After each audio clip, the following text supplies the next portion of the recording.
अजा अपि सन् अव्ययात्मा भूतानाम् ईश्वर अपि सना प्रकृतिं स्वाम् अधिष्ठाय संभवामि आत्ममायया। अनुवाद। यद्यपि मैं अजन्मा तथा अविनाशी हूँ और यद्यपि मैं समस्त जीवों का स्वामी हूँ, तो भी प्रत्येक युग में मैं अपने आदि दिव्य रूप में प्रकट होता हूँ। तो अभी हम श्रीमद् भगवद गीता चौथा अध्याय श्लोक संख्या 6 पर चर्चा कर रहे हैं और इस श्लोक में भगवान कृष्ण अर्जुन को अपने दिव्य स्वभाव के बारे में बता रहे हैं। इस चैप्टर का नाम भी है दिव्य ज्ञान। दिव्य ज्ञान मीन्स वो ज्ञान जो इस संसार से परे है, जिसको हम अपनी आँखों से, अपनी इंद्रियों से, अपने मन से, अपने दिमाग से नहीं समझ सकते। तो भगवान कृष्ण ने इस श्लोक में अर्जुन को कहा कि एक तरफ तो मैं अजन्मा हूँ। अजन्मा मीन्स भगवान का कभी जन्म नहीं होता। और गीता में अलग अलग श्लोकों में भगवान इसको स्पष्ट कर रहे हैं कि मेरा जन्म नहीं होता, बट फिर भी हम यहाँ पे देख रहे हैं भगवान कह रहे हैं कि मैं अजन्मा होते हुए भी इस संसार में अवतरित होता हूँ, इस संसार में जन्म लेता हूँ। तो हमारा आज का विषय है अजन्मा का जन्म। दूसरे शब्दों में भगवान कृष्ण जो कि अजन्मा हैं, अजन्मा होते हुए भी भगवान इस संसार में जन्म लेते हैं। तो ये अपने आप में एक कॉन्ट्रडिक्टरी विषय हो गया कि भगवान एक तरफ तो अजन्मा है और दूसरी तरफ भगवान जन्म भी ले रहे हैं। और भगवान के जन्म को हम हर वर्ष मनाते भी हैं जन्माष्टमी के रूप में। भगवान आज से लगभग 5000 वर्ष पूर्व आए मथुरा में भगवान ने लीलाएं की, कुछ वृंदावन में लीलाएं की, गोकुल में लीलाएं की और उसके अलावा भगवान ने फाइनली द्वारका में अपनी लीलाएं की। तो जो कुंती महारानी है, कुंती महारानी श्रीमद् भागवतम के फर्स्ट कैंटो 8 चैप्टर में कुंती महारानी भगवान को प्रार्थनाएं ऑफर कर रही है। वो प्रार्थनाएं ऑफर करते हुए वो भगवान के जन्म के बारे में बता रही हैं। और भगवान कृष्ण ने भी गीता में जगह जगह बोला कि भाई मेरा जन्म नहीं होता बट फिर भी मैं जन्म लेता हूँ।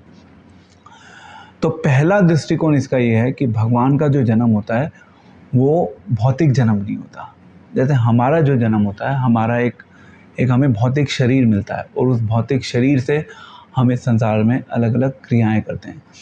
भगवान का शरीर भौतिक नहीं होता, भगवान का शरीर आध्यात्मिक होता है। तो माइंड में डाउट आता है कि भगवान का शरीर आध्यात्मिक है और आध्यात्मिक होते हुए भी भगवान हमें साधारण लगते हैं, साधारण मनुष्य के समान लगते हैं। भगवान की जो क्रियाएं हैं, भगवान के भी वही 2 हाथ हैं, वही 2 पैर हैं। भगवान कृष्ण जब आए इस संसार में तो भगवान ने अपनी बहुत सी लीलाएं की और भगवान ने उन लीलाओं के थ्रू समय समय पर ये प्रूव भी किया कि मैं साधारण लगता हूँ, बट जब आप मेरी क्रियाओं को जानने का प्रयास करेंगे तो आपको पता चलेगा कि मेरी क्रियाएं साधारण नहीं हैं। क्योंकि भगवान का शरीर भौतिक नहीं है। भगवान का शरीर हमारे जैसा लग सकता है, परंतु भगवान उसी शरीर से, जो कि साधारण लग रहा है मानवीय दृष्टि से, बट भगवान उसी शरीर से असाधारण क्रियाकलाप करते हैं। ये भगवान की महानता है, ये भगवान की विशेषता है जो भगवान की ओर भगवान के भक्तों को आकर्षित करती है। तो अगर हम देखें इसी चैप्टर में एक बहुत फेमस श्लोक है जिसको श्रील प्रभुपाद ने, जब भी जन्माष्टमी फेस्टिवल होता था तो प्रभुपाद इस श्लोक को हमेशा कोट करते थे। जन्म कर्म चा में दिव्यम एवं यो वेति तत्वतः त्यक्त्वा देहम पुनर्जन्म नीति मामेति सो अर्जुना। तो प्रभुपाद ने जगह इस श्लोक को कोट किया। तो प्रभुपाद ने इस श्लोक को इसलिए कोट किया क्योंकि यहाँ पे भगवान के जन्म के बारे में बात हो रही है, यहाँ पे भगवान के कर्म के बारे में बात हो रही है। और जन्म कर्म चा में दिव्यम, ये 3 वर्ड अपने आप में बहुत महत्वपूर्ण है। इस चैप्टर का नाम भी दिव्य ज्ञान है और यहाँ पे सब दिव्य चीज़ों की बात हो रही है। अब प्रश्न उठता है माइंड में कि ये दिव्य शब्द का अर्थ क्या है। यहाँ पे भगवान ने बोला कि एक तो मेरा जन्म और मेरी क्रियाएं, वो दोनों ही दिव्य हैं। एवं यो वेति तत्वता, जो इसको तत्व से जान लेता है, जो इसको समझने का प्रयास करता है, उसको वापस इस संसार में जन्म नहीं लेना पड़ता। तो ये भगवान की ओर से एक बहुत बड़ा प्रॉमिस है। जब भगवान कृष्णा इस संसार में आए थे तो भगवान कृष्णा ऐसा नहीं था कि एक नॉर्मल चाइल्ड डिलीवरी हुई थी, उस चाइल्ड डिलीवरी के थ्रू भगवान का जन्म हुआ था। भगवान का जो जन्म लेने का जो प्रोसेस था वो प्रोसेस भी साधारण नहीं था, असाधारण था। भगवान जब इस संसार में आए थे तो भगवान देवकी के गर्भ में पहुंचे थे। कैसे? वसुदेव के मन से स्थानांतरित हुए थे भगवान देवकी के गर्भ में। श्रील प्रभुपाद इसमें एक बहुत इंटरेस्टिंग पॉइंट लिख रहे हैं कि भगवान जब इस संसार में आते हैं तो भगवान को अपने सभी जन्मों के बारे में पता होता है। यही क्वेश्चन अर्जुन ने पूछा था भगवान से, कि इस चैप्टर के स्टार्टिंग में पूछा था कि जब भगवान ने बताया था कि मैंने ज्ञान को किस प्रकार से दिया था। शुरुआत में जो भगवान ने भूमिका बनाई थी इस चैप्टर में, भगवान ने बोला कि मैंने ये ज्ञान दिया था सूर्यदेव को, विवस्वान को। इस तरीके से भगवान ने बताया कि किस तरीके से ज्ञान मैंने ओरिजिनली दिया था। तो फिर अर्जुन के माइंड में प्रश्न आ गया था। अर्जुन ने पूछा कि भगवान आपने वो ज्ञान दिया था उनको जो लोग बहुत पहले आ गए थे इस संसार में, ये कैसे पॉसिबल है? आप बाद में आ रहे हो और आपने वो ज्ञान दे दिया बहुत पहले।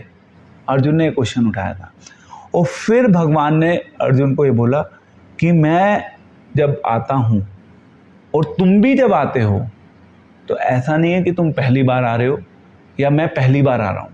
मैंने भी बहुत जन्म लिए हैं अर्जुन, तुमने भी बहुत जन्म लिए हैं। मुझे अपने सारे जन्मों का याद है, बस तुम्हारे साथ प्रॉब्लम क्या है, तुम अपने उन जन्मों के बारे में भूल चुके हो। तो माइंड में क्वेश्चन ये आता है कि हम जन्मों के बारे में भूल क्यों जाते हैं? कि यदि हमें अपने सारे जन्मों के बारे में पता चल जाएगा तो क्या होगा? क्या होगा? हम पागल हो जाएंगे, क्योंकि आपको आपने पिछले जन्मों में क्या किया है, फिर आपको पता चलेगा कि ओहो मैंने ये गलत कार्य किया था, मैंने ये गलत कार्य किया था। जब हम अपनी करंट लाइफ में कोई गलत कार्य कर देते हैं तो उसका परिणाम क्या होता है? हमें गिल्टी होती है, हम गिल्टी में ही मर जाते हैं। हम सोचते रहते हैं मैंने गलत कर दिया, मैंने उसके साथ गलत क्यों किया, या मेरे साथ गलत क्यों हो गया। इसी भावना से हम अपनी लाइफ को निकाल देते हैं।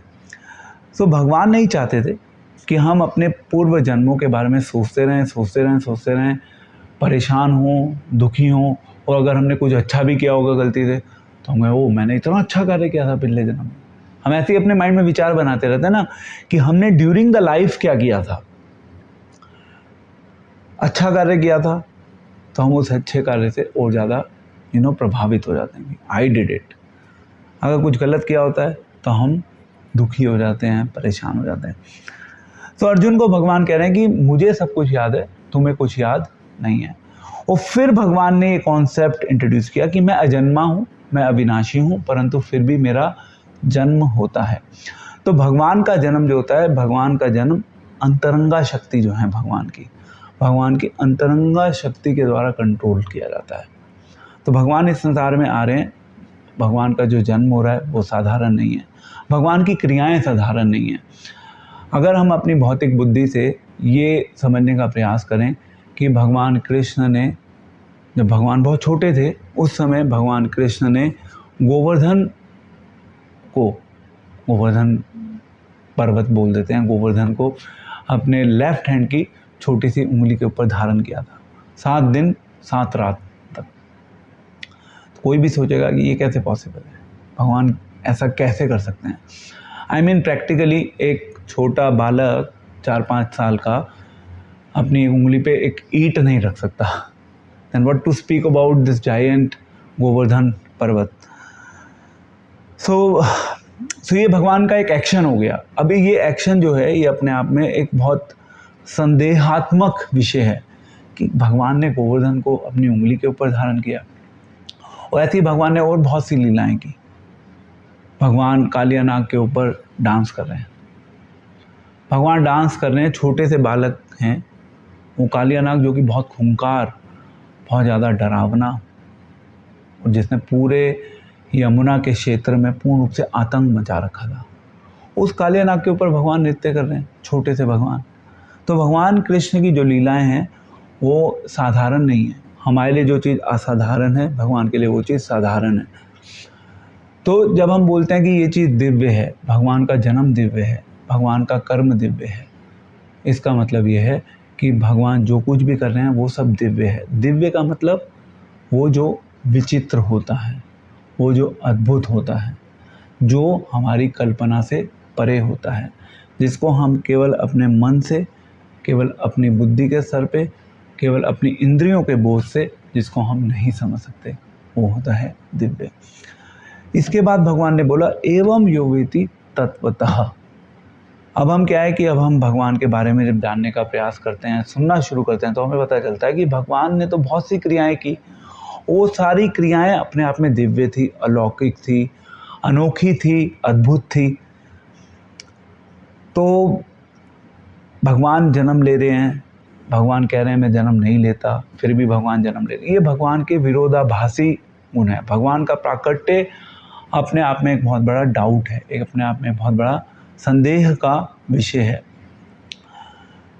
तो अब यहाँ पर जो हम आगे डिस्कस कर रहे हैं वो कुंती महारानी ने जब भगवान से प्रार्थनाएं की, तो उन प्रार्थनाओं में कुंती महारानी ने बताया कि भगवान इस संसार में जब आते हैं तो क्यों आते हैं। सबसे पहला, भगवान जिस भी वंश में जन्म लेते हैं, भगवान यदुवंशी कहलाते हैं, भगवान यादव, यदुवीर, ये भगवान के वंश को रिप्रेजेंट करता है।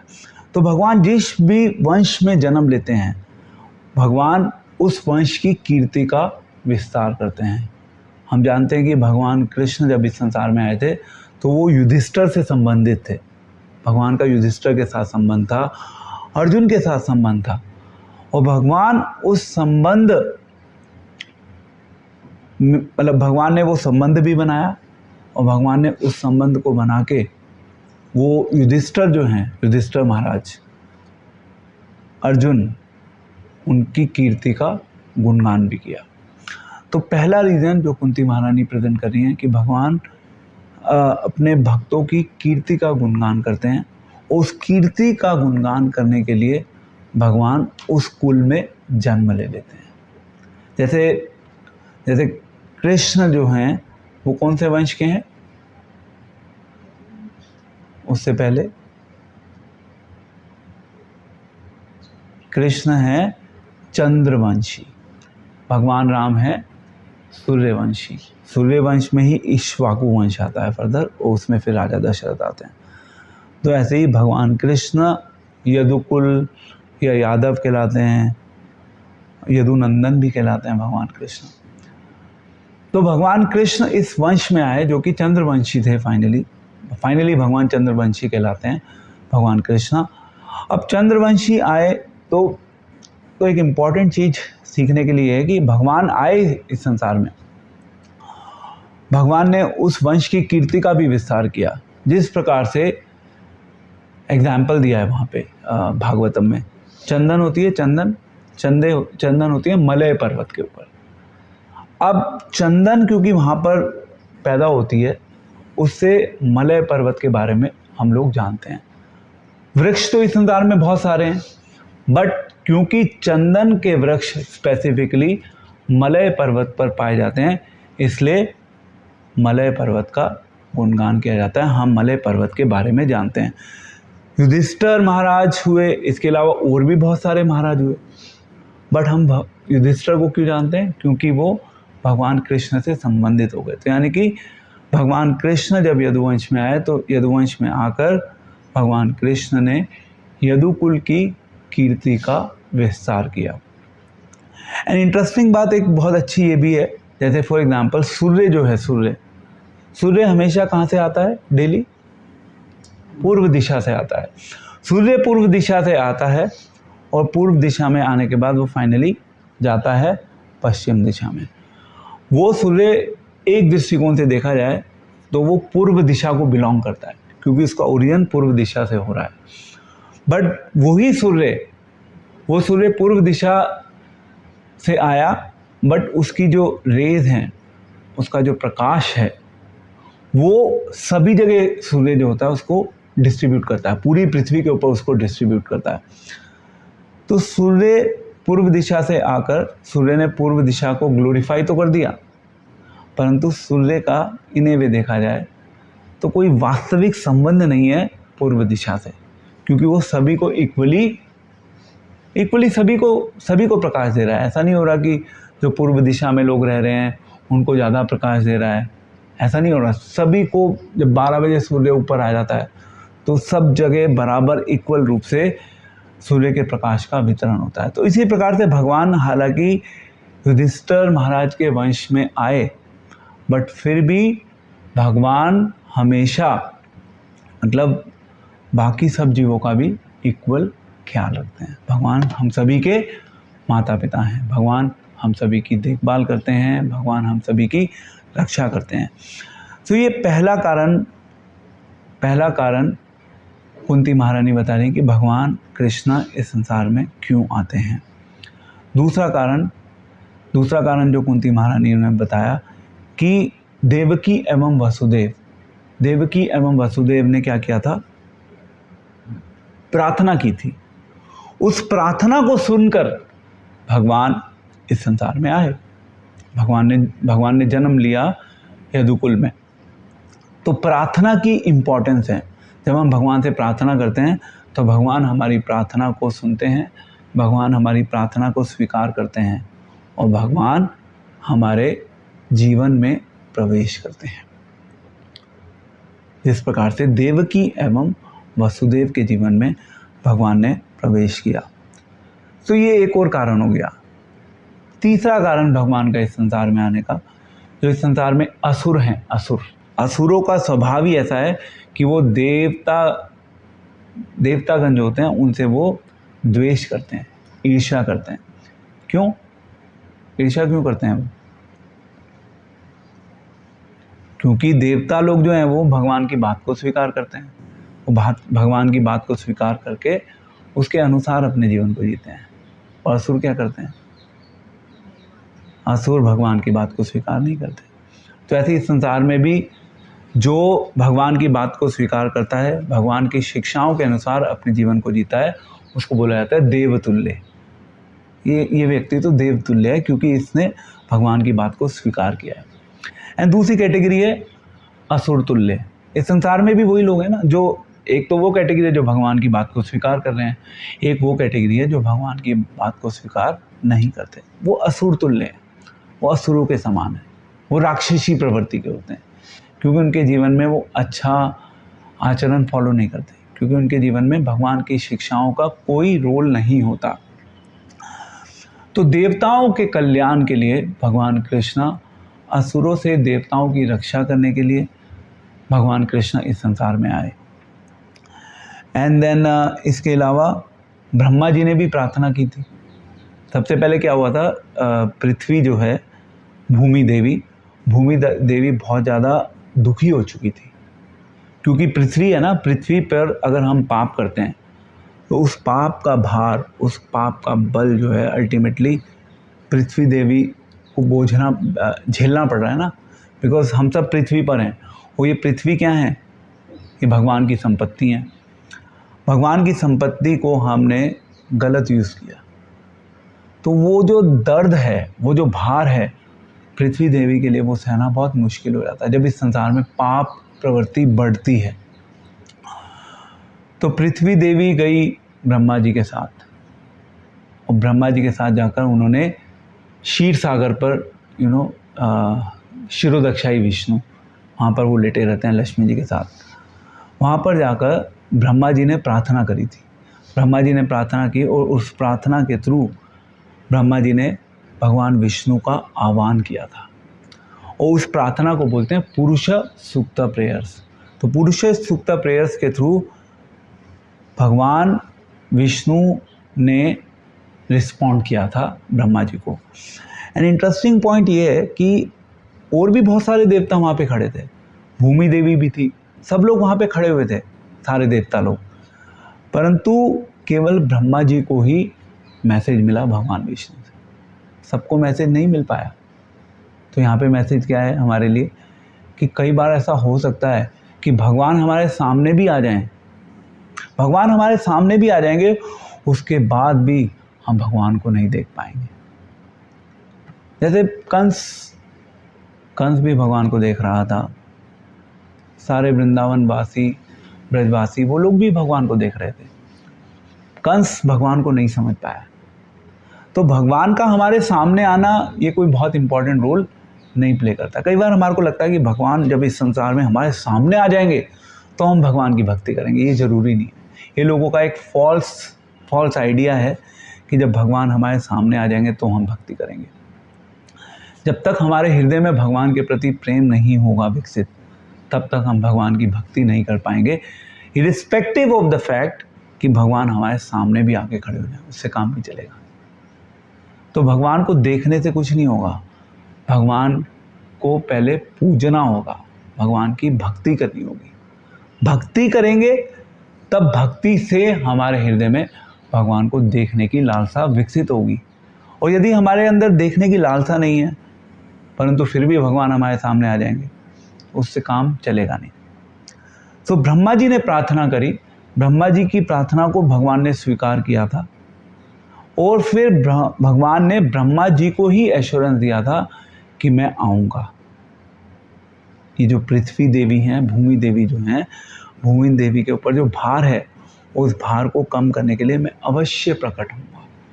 तो ब्रह्मा जी को ये मैसेज मिला और ब्रह्मा जी ने फिर बाकी सभी देवी देवताओं को ये मैसेज पास ऑन कर दिया। तो ये एक प्रार्थना एक रीज़न था जिसकी वजह से भगवान कृष्ण इस संसार में आते हैं। कुंती महारानी फर्दर बता रही है कि भगवान कृष्ण इस संसार में क्यों आते हैं। भगवान धर्म पंथ यानी कि भगवान धर्म की स्थापना करते हैं। अगर धर्म की स्थापना नहीं होगी इस संसार में तो क्या होगा? सब लोग आसुरिक जीवन को जिएंगे। और ऐसा ही संसार में हो रहा है कि बहुत कम लोग हैं आज हमारे समाज में जो धर्म का पालन कर रहे हैं। बहुत से ऐसे लोग हैं जिन्होंने धर्म को छोड़ दिया है, साइड रख दिया है। परंतु फिर भी भगवान क्या करते हैं? भगवान बार बार आते हैं इस संसार में। अगले श्लोक में भगवान कह रहे हैं कि यदा यदा ही धर्मस्य ग्लानिर्भवति भारत अभ्युत्थानम् धर्मस्य तदात्मनां सृजनमयम्। तो जिसमें भगवान कह रहे हैं कि जब भी और जहाँ भी धर्म का पतन होता है और अधर्म की प्रधानता होने लगती है तब मैं अवतार लेता हूँ। तो अब गीता में भी भगवान ने इसको टेस्टिफाई किया कि धर्म की रक्षा करने के लिए, धर्म की स्थापना करने के लिए मैं आता हूँ इस संसार में। तो उस समय अधर्म बहुत तेजी से बढ़ रहा था। उस अधर्म को रोकने के लिए भगवान कृष्ण आए।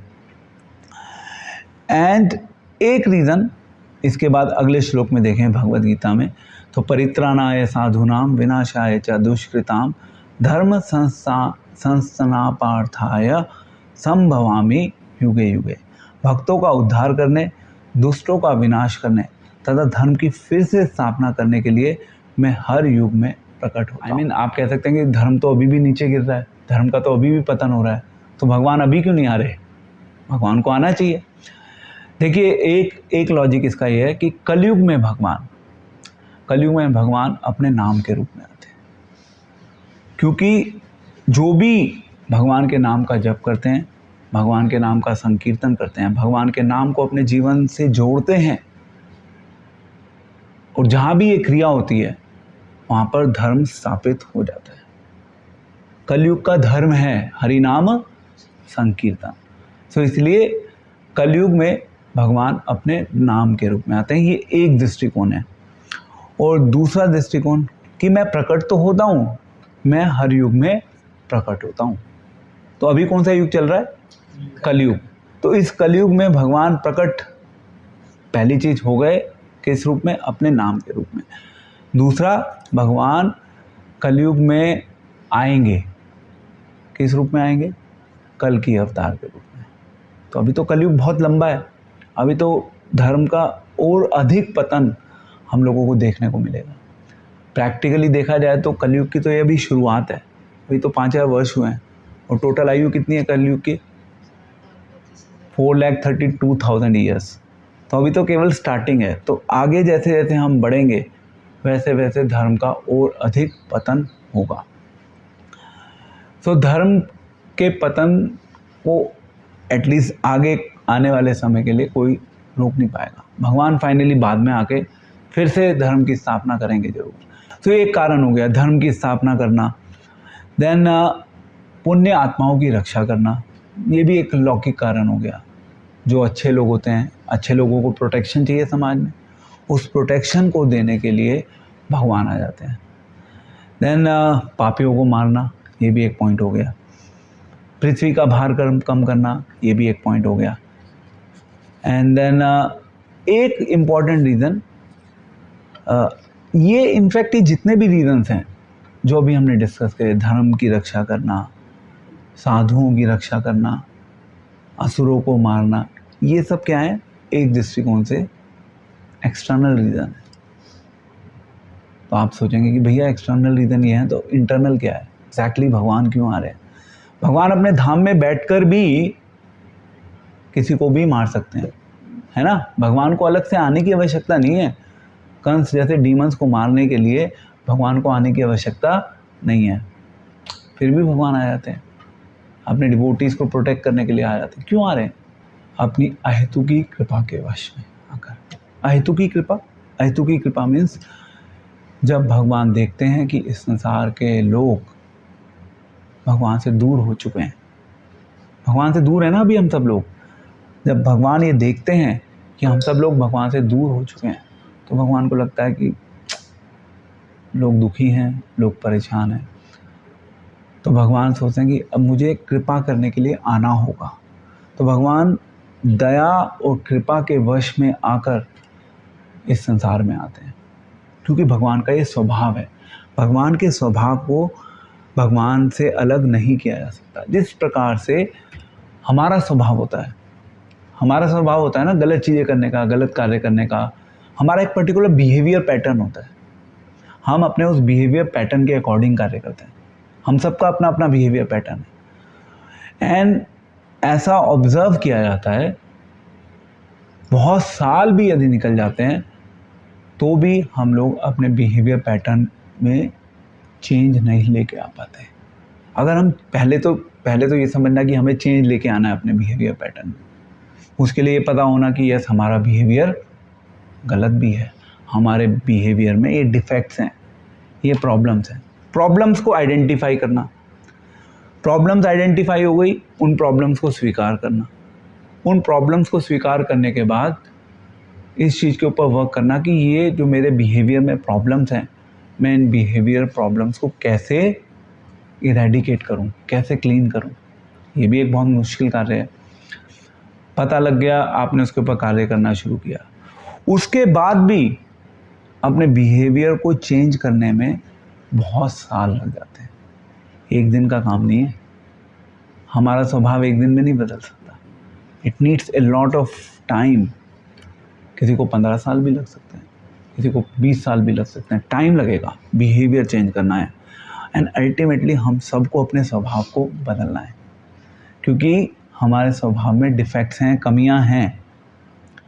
जब हमारा स्वभाव ठीक हो जाएगा तो लोग भगवान को सरलता से एक्सेप्ट करेंगे, जो लोग एटलीस्ट हमारे संपर्क में आएंगे।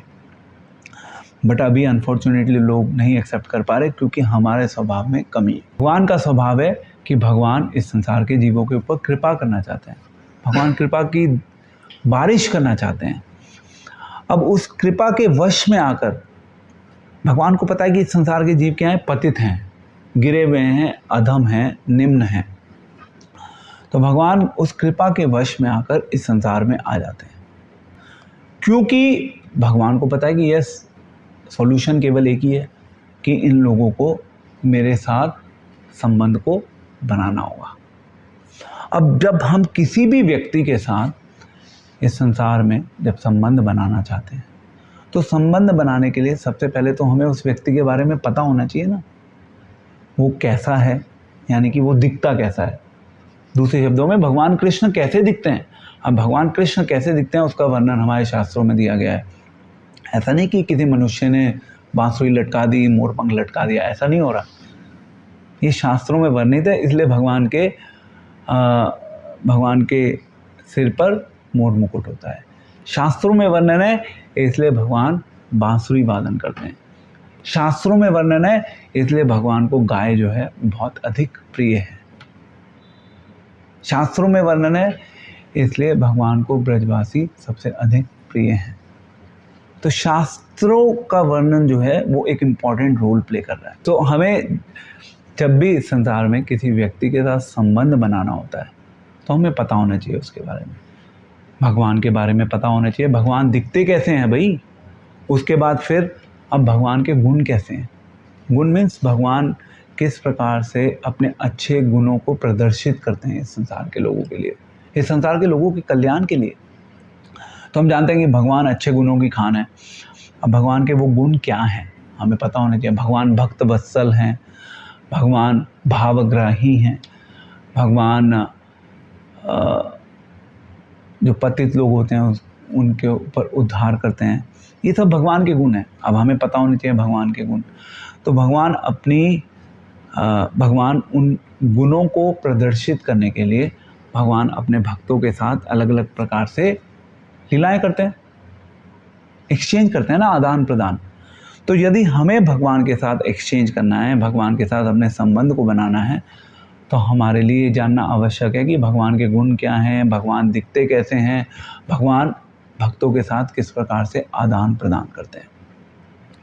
तो ये एक मुख्य कारण है भगवान का इस संसार में आना कि भगवान कृपा के आवेश में आकर भगवान इस संसार में आ जाते हैं, जिससे कि हमारा कल्याण हो सके। भगवान की कृपा प्राप्त होना मीन्स हमारा कल्याण होना। एंड लास्ट पॉइंट इसी से जुड़ा हुआ, भगवान जब इस संसार में आते हैं तो भगवान लीलाएं करते हैं अलग अलग। भगवान अपने फ्रेंड्स के साथ खेलते हैं, भगवान वृंदावन में अलग अलग लीलाएं कर रहे हैं, भगवान द्वारका में भी लीलाएं कर रहे हैं। तो भगवान जो अलग अलग लीलाएं परफॉर्म कर रहे हैं, भगवान उन लीलाओं के माध्यम से अपने जो भक्त हैं उनके साथ आदान प्रदान करते हैं। जब भगवान आदान प्रदान करते हैं तो उससे क्या होता है, भगवान को आनंद मिलता है, भगवान को अच्छा लगता है और भगवान के भक्तों को अच्छा लगता है। और भगवान उस चीज की छाप हमारे जीवन में छोड़ना चाहते हैं। हमें भी अच्छा लगेगा तभी तो हम भगवान को अप्रोच करेंगे ना, नहीं तो हम भगवान को अप्रोच क्यों करेंगे। लीलाएं भगवान ने बोली, वृंदावन की लीलाएं हैं, द्वारका की लीलाएं हैं, भरी पड़ी पूरी कृष्ण बुक। लीलाएं भगवान ने केवल इसलिए नहीं बोली कि हम लीला को जाने कि भगवान ने कैसे जन्म लिया, भगवान ने गोकुल में क्या किया, वृंदावन में क्या किया। केवल ये उद्देश्य नहीं है। लीलाओं को जानना अपने आप में सफिशिएंट नहीं है। लीलाओं को जानना मीन्स एक इन्फॉर्मेशन मिल गई आपको फैक्ट्स पता चल गए कि ऐसे ऐसे भगवान आए थे, भगवान ने ये किया, ये तो इन्फॉर्मेशन हो गई। इन्फॉर्मेशन से आगे क्या है, व्हाट इज नेक्स्ट। लीलाओं के परिप्रेक्ष्य में इन्फॉर्मेशन से आगे क्या है, सोचना पड़ेगा ना। लीलाओं के परिप्रेक्ष्य में लीलाओं से आगे है कि उन लीलाओं को जब हम सुनते हैं, जब हम उन कथाओं का श्रवण करते हैं तो हमें आनंद की अनुभूति होती है, हम आनंद अनुभव करते हैं। क्यों? क्योंकि उससे हमारा जो मन है वो और अधिक भगवान में लगना शुरू हो जाता है। तभी तो हम भगवान के बारे में सोच पाएंगे। यदि भगवान ने कोई लीला नहीं करी इस संसार में, कुछ नहीं किया हो, सोचो ऐसी सिचुएशन, भगवान ने कुछ किया ही नहीं, भगवान आके एक स्थान पर बैठ गए, उससे काम चलेगा? भगवान ध्यान में बैठ गए। ओके, सब लोगों को पता ही है मेरे बारे में, let me just sit in meditation. अगर कृष्णा आके केवल मेडिटेशन में बैठ जाएंगे तो हमारा अट्रैक्शन भगवान के प्रति विकसित नहीं हो पाएगा। हम भगवान को कोई वेटेज नहीं देंगे अपनी लाइफ में। भगवान अपनी लीलाओं के थ्रू हम लोगों के माइंड पर वो छाप छोड़ना चाहते हैं, जिससे कि हम भगवान की और अधिक आकृष्ट हो सकें, आकर्षित हो सकें, और फिर धीरे धीरे हम आनंद का अनुभव कर सकें। एंड फाइनली जब हम भगवान के धाम चले जाएंगे, जब हम भगवान के धाम चले जाएंगे तो हमें भी भगवान की उन लीलाओं में पार्टिसिपेट करने का अवसर मिलेगा। कितनी बड़ी बात है, it's not a small stuff. भगवान जो पूरे संसार को चला रहे हैं केवल अपनी इच्छा मात्र से, उन भगवान की लीलाओं में भगवान हमें पर्सनली पार्टिसिपेट करने के लिए आमंत्रित कर रहे हैं। बट यस, उसके लिए भगवान से आकर्षण विकसित होगा, तभी वो पार्टिसिपेशन के जो गेट हैं वो हमारे लिए खुलेंगे, नहीं तो गेट हमारे लिए बंद रहेंगे हमेशा। तो ये भी एक कारण है, भगवान अपने भक्तों के साथ लीलाएं करते हैं जिससे भगवान के भक्तों को आनंद मिलता है, और जो इस संसार में जो साधक हैं उनको भी आनंद मिल जाता है, भगवान को भी आनंद मिल जाता है। तो ये भी एक कारण हो गया भगवान का इस संसार में आकर लीलाएं करने का। तो ब्रॉड लेवल पे ये कारण है, कुछ लौकिक कारण हैं जिसको भगवत गीता में भगवान कृष्ण स्पष्ट रूप से बता रहे हैं। इसके अलावा भगवान के इस संसार में आने के कुछ स्पेशल रीजंस हैं, लीला करना और अहेतु की कृपा के वश में आकर भक्तों को अपनी ओर आकर्षित करना। एंड इनफैक्ट कुंती महारानी ये भी कह रही है कि भगवान कृष्णा, कुंती महारानी ने कृपा के उसमें कॉन्टेक्स्ट में पॉइंट बोला है कि श्रवणम कीर्तनम एंड फाइनली भगवान को सरेंडर करने की जो विधि है, भगवान उस विधि को एस्टैब्लिश करने के लिए आ रहे हैं, उसकी एक फाउंडेशन क्रिएट कर रहे हैं ना भगवान ने गीता में ये उपदेश दिया, सर्वधर्मान परित्यज्य मामेकम शरणं व्रज। सो भगवान कृष्ण आ रहे हैं, जन्माष्टमी का समय है और हम सभी को भगवान कृष्ण के स्वागत के लिए अपने आप को अलग अलग प्रकार की सेवाओं में लगाकर भगवान कृष्ण की स्वागत के लिए अपने आप को तैयार करना चाहिए। सो आज का हमारा जो विषय है वो है अजन्मा का जन्म, जिसका कभी जन्म नहीं होता, जो स्वयं इस चीज़ की पुष्टि कर रहे हैं, वो भी इस संसार में आकर जन्म लेते हैं 1 2 3 4 5 6 7 8 कारणों के लिए। हरे कृष्णा कृष्ण कृष्ण हरे हरे, हरे राम राम राम हरे हरे।